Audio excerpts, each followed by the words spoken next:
Buenas tardes, doctores. ¿Logran ver mis diapositivas? Sí, doctora. ¿Qué tal? Buenas tardes. Hoy vamos a hablar de un tema importante que es la insuficiencia respiratoria, tanto aguda como crónica. ¿Sí? Quien les habla es la doctora Iris Puente. Primero recordar, la semana pasada hablábamos de las presiones parciales de oxígeno, que diferían bastante de la presión parcial de oxígeno en medio ambiente, muy diferente de la vía aérea superior por efecto del vapor de agua, de la vía aérea inferior en el alveolo por efectos de la cascada de la caída del oxígeno. Y finalmente veíamos que las presiones parciales finales a nivel capilar era mucho menor a las presiones parciales previas, como les mencioné. Y eso va a variar más aún en situaciones de altitud, ¿sí? Recuerden también que existen otros factores, como la presencia de la alteración en la membrana alveolo-capilar, que puede alterar la difusión del oxígeno, que pueden haber problemas de adecuado flujo sanguíneo a nivel del capilar o atelectasias que van afectando a los alvéolos que están preparados para para un intercambio gaseoso. Entonces, todos esos factores van a conllevar a problemas de insuficiencia respiratoria aguda. Entonces, la insuficiencia respiratoria aguda puede ser de tipo 1, 2, 3 o 4.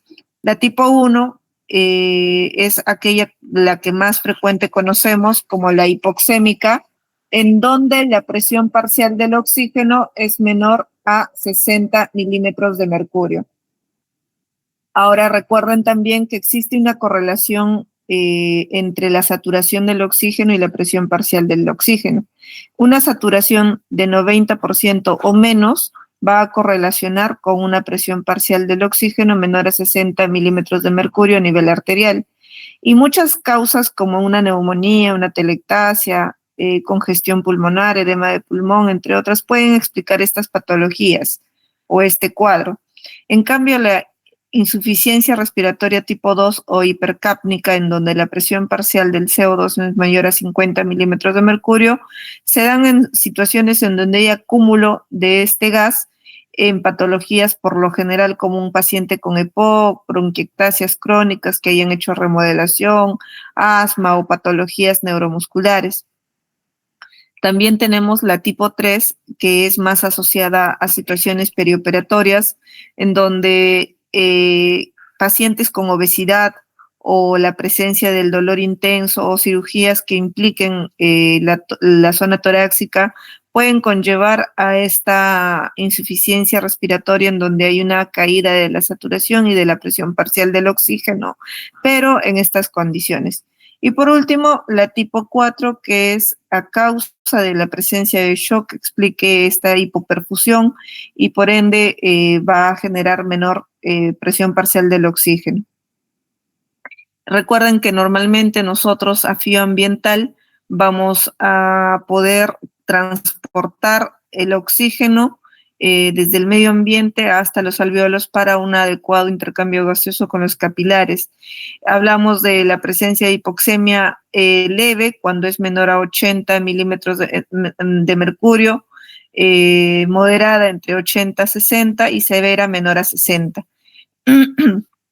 Pero insuficiencia respiratoria como tal, nos referimos a una presión parcial del oxígeno menor a 60 milímetros de mercurio. Recuerden los valores normales que tenemos en nuestro cuerpo.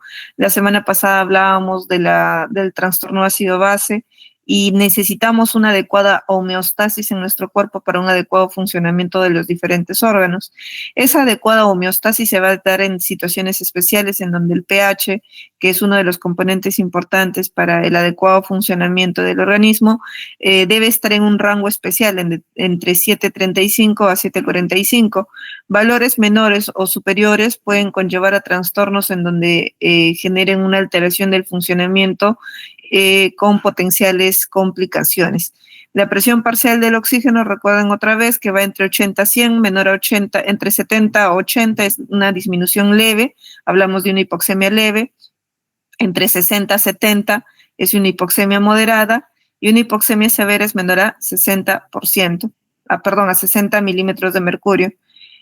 Pueden haber situaciones de hiperoxemia cuando la presión parcial del oxígeno es mayor a 100 milímetros de mercurio, y esto es cuando nosotros brindamos soporte oxigenatorio a pacientes que no lo requieren. Y por el otro lado, el otro gas importante del cual íbamos hablando es la presión parcial del CO2.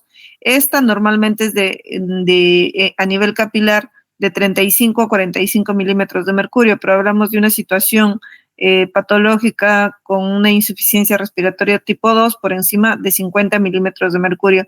Algunas otras literaturas hablan de 45. Entonces,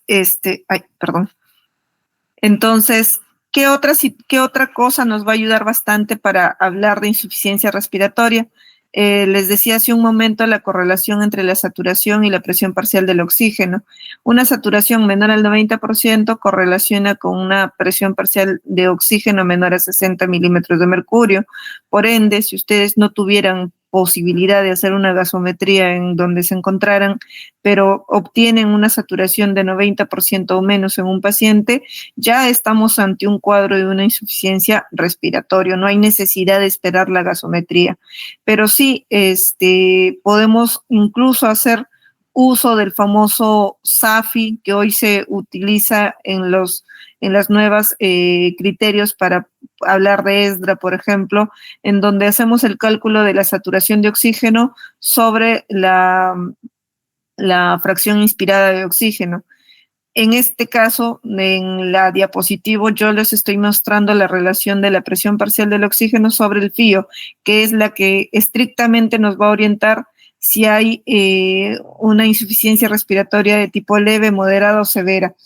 Esto nos va a orientar en esos rangos. Entonces, vamos a calcular la presión parcial del oxígeno a nivel arterial a través de la gasometría, dividiéndolo sobre la fracción inspirada de oxígeno a la cual se encuentra el paciente. Esa división, si es menor a 200 a 300, es una insuficiencia respiratoria aguda leve, de 100 a 200 moderada y por debajo de 100 es severa. Doctora, si no tengo la gasometría, usamos el famoso SAFI. En vez de poner la presión parcial del oxígeno, voy a colocar la saturación y lo voy a dividir sobre la fracción inspirada de oxígeno. Entonces, existen diferentes mecanismos fisiopatológicos que hablen o que expliquen la insuficiencia respiratoria aguda. Recuerden que una de las causas o mecanismos más frecuentes de la insuficiencia respiratoria es la alteración de la BQ. Recuerden que normalmente existe una correlación entre la ventilación y la perfusión pulmonar, y esto va más o menos de 0.8 a 1. Cuando está por encima o por debajo, ya estamos hablando de alteración de la relación BQ. Si hay una alteración y esta es la más frecuente que solemos ver en diferentes patologías, puede conllevar un cuadro de insuficiencia respiratoria. Recuerden que dentro de los mecanismos, esta es la más frecuente. En esta vamos a encontrar una presión parcial de oxígeno disminuida, puede haber una presión parcial del CO2 normal o puede estar incrementada. La gradiente la gradiente del oxígeno entre el alveolo y la arteria va a estar aumentada, va a responder favorablemente ante la exposición del oxígeno y puede haber hipoxemia en reposo. El otro mecanismo también que debemos reconocer no es tan frecuente como la alteración BQ, pero lo podemos ver, es el efecto Shunt. Recuerden que el efecto Shunt es una de las mecanismos más serios que podemos encontrar entre los que expliquen una insuficiencia respiratoria aguda. Y esto lo vamos a ver, por ejemplo, en una telectasia severa, un tromboembolismo severo, en donde a pesar de yo brindarle el soporte oxigenatorio al paciente, este puede no responder y requiere otro tipo de manejo. En este cuadro, el shunt es el más serio y el más mortal porque puede no responder al oxígeno, en donde la presión parcial del CO2 puede estar normal o ligeramente elevado, pero la presión parcial del oxígeno está disminuido. La gradiente alveolo arterial también está aumentado. Si se dan cuenta, dentro de la tabla, dentro de todos los mecanismos, la única que no responde al oxígeno es el efecto Shunt, y de ahí el resto responde al oxígeno. También tenemos otro mecanismo que es la alteración de la difusión, es por un engrosamiento de la membrana alveolar capilar, ya sea por un depósito de colágeno en el intersticio o aumento de las secreciones a nivel alveolar. Todo esto va a conllevar a un menor transporte del oxígeno del alveolo hacia los capilares, por lo cual la presión parcial del oxígeno a nivel arterial va a ser disminuido. También la presión parcial del CO2 puede estar normal o ligeramente incrementado, la gradiente alveolar arterial también está incrementada. Esta sí va a responder al soporte oxigenatorio y no necesariamente tiene hipoxemia al reposo. También tenemos la hipoxemia o la insuficiencia respiratoria asociada a la altitud, y es lo que hablábamos la semana pasada. Un paciente que normalmente en costa está saturando bien, puede conllevar, si hace ascensos abruptos y rápidos a grandes altitudes, puede generar un edema agudo de pulmón, y esto conllevar a una insuficiencia respiratoria asociada a la altitud por patologías asociadas a esta misma altitud. O incluso de forma fisiológica, un paciente que no tenga edema de pulmón, solo por estar expuesto a la altitud, recuerden que va a disminuir la presión parcial del oxígeno final a nivel capilar. Y por último, tenemos el mecanismo de hipoventilación. Estos pacientes que pueden tener hipoventilación por causas de alteración del sistema nervioso central, ya sean por traumatismos, accidentes cerebrovasculares, exposición a medicamentos, todo esto va a hacer que se deprima el sistema nervioso central, el centro de la respiración, y por ende va a haber una disminución de la ventilación. Si hay una disminución de la ventilación, va a haber un incremento de la retención del CO2, y esto va a conllevar una insuficiencia respiratoria tipo 2, en donde la presión parcial del CO2 sí o sí está incrementada por encima de 50 milímetros de mercurio. Recuerden que en este caso no hay afectación alveolo intersticial, sino que en estas situaciones vamos a tener la gradiente alveolo arterial normal, y también va a responder al soporte oxigenatorio, ¿sí? Entonces, entre las patologías que pueden explicar una insuficiencia respiratoria aguda pueden ser de origen cardiovascular, por una falla de bomba, por ejemplo, un paciente con un edema agudo de pulmón asociado a una falla cardíaca descompensada, un paciente que ha tenido un infarto extenso, un paciente que tenga valvulopatías como una insuficiencia mitral o estenosis mitral, entre otras. También podemos observar ya netamente problemas a nivel vascular, como una hipertensión pulmonar aguda, por ejemplo, en pacientes que tengan un tromboembolismo pulmonar y que genere una hipertensión pulmonar, y que por ese motivo haya un edema agudo de pulmón y genere un cuadro de insuficiencia respiratoria aguda. O patologías asociadas a nivel pulmonar, por ejemplo, las atelectasias, neumonías, neumonías por aspiración, inhalación de gases, a medicamentos u otros irritantes de la vía aérea.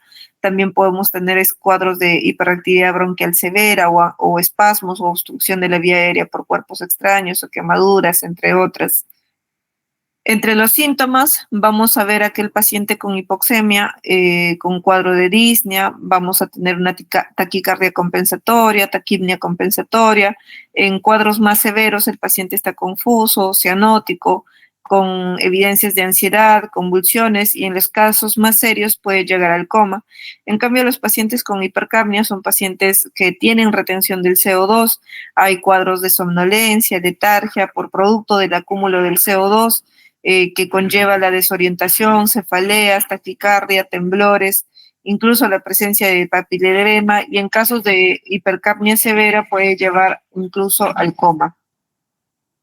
Entonces, la clínica nos va a orientar a la gravedad, además de la relación del de la presión parcial del oxígeno con la fracción inspirada de oxígeno. Nos van a explicar y nos van a orientar en torno a la clasificación de la gravedad de los pacientes.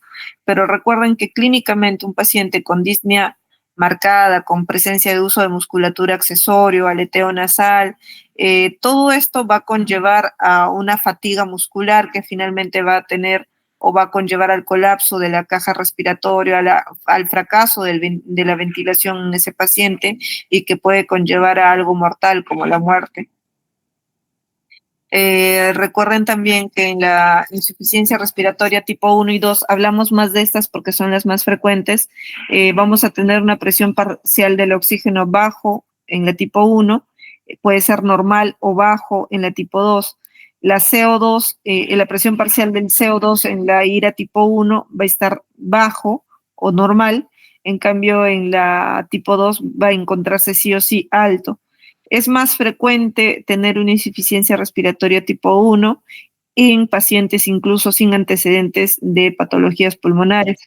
En cambio, el paciente con insuficiencia respiratoria tipo 2 es menos frecuente y lo vamos a asociar más en aquellos que tengan alguna patología de fondo, como el EPOC, trastornos neurológicos o neuromusculares, problemas de vía aérea crónico, entre otros. Recuerden que a nivel central nosotros tenemos el centro de la respiración que se encuentra a nivel del puente o del bulbo.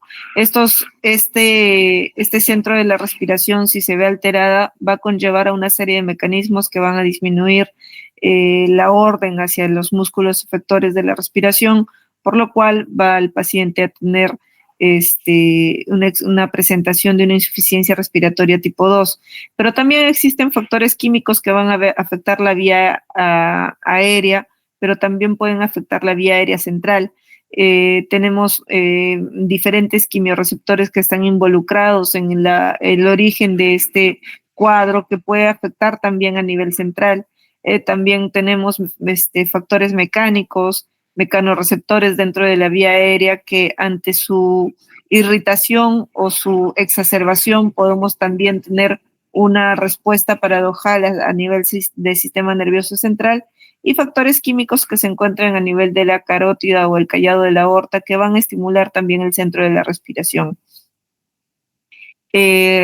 Todo esto va a conllevar a que el centro de la respiración que se encuentra a nivel del bulbo pueda tener una acción efectora o no, se vea potenciada o no, y conllevar, si deprime el centro de la respiración, esto conlleva una hipoventilación alveolar y por ende una insuficiencia respiratoria tipo 2, o sea, hipercápnica.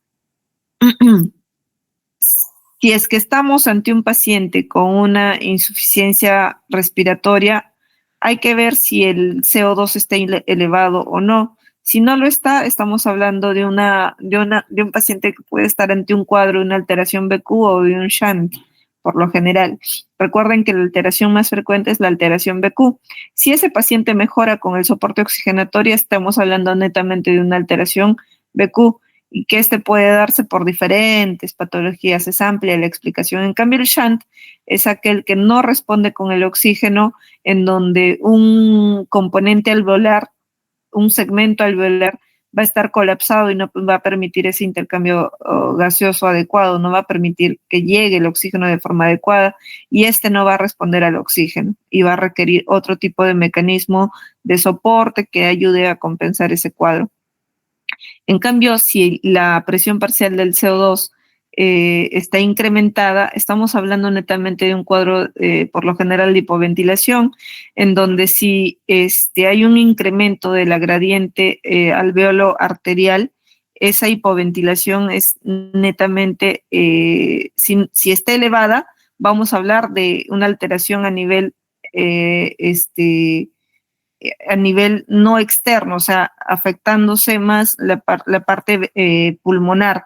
En cambio, si no está afectada la gradiente alveolo-arterial, esta va a ser de origen central, es decir, que esa disminución de la ventilación se ve afectada por un componente a nivel central, ya sea por un aneurisma, por medicamentos, por un traumatismo o en patologías neuromusculares como la distrofia de Duchenne o enfermedades de esclerosis sistémica, entre otras. Entonces, el tratamiento va a depender bastante de la causa, pero lo primero que debemos hacer identificando el tipo de insuficiencia respiratoria es el soporte oxigenatorio. Siempre y cuando intentemos a la par, o debemos hacer a la par, la identificación de qué es lo que ha ocasionado esa insuficiencia respiratoria para poder retirar esa noxa y poder compensar al paciente. Si es una neumonía, manejamos la neumonía Mientras tanto, vamos dando soporte oxigenatorio. Si es un tromboembolismo, manejamos el tromboembolismo mientras damos soporte oxigenatoria y según la gravedad, además de la anticoagulación agregada, vamos a brindar soporte ventilatorio a nivel, con el apoyo de un ventilador mecánico. Entonces, siempre que vemos un paciente con un cuadro de insuficiencia respiratoria, en este caso el tipo 1, que es la hipoxémica, hay que manejar la causa de enfermedad de fondo. Vamos a brindar soporte oxigenatorio, ya sea con cánula binasal, máscara de Venturi, leocana de alto flujo. Vamos a posicionar al paciente para optimizar la ventilación, el manejo de secreciones, si los hubiese, y broncodilatadores si hubiese necesidad. En cambio, en los pacientes con una insuficiencia respiratoria tipo 2, recuerden que es la menos frecuente, pero cuando esta se presenta siempre hay que sospechar alguna patología de fondo, como la EPOC, enfermedades neuromusculares, enfermedades de trauma, pacientes postrados por un ACV, entre otros. Estos pacientes vamos a tener que compensar la enfermedad de fondo para poder tratar de llevarlos a lo normal y de ser posible incluso el uso de la ventilación mecánica no invasiva y sopesando el cuadro de fondo del paciente valoraremos la necesidad de intubación o no. ¿Hasta aquí alguna duda o pregunta, chicos? Todo claro por mi lado, doctora. Ok. No sé si tienen alguna otra duda o pregunta, doctores, aparte del doctor que nos comenta que todo está claro. Todo claro, doctora, se entiende. Ok. Listo, doctores. Nos estamos viendo en clases el jueves. Que tengan buenas tardes. Gracias, doctora. Hasta luego. Hasta luego. Sí, doctora, gracias.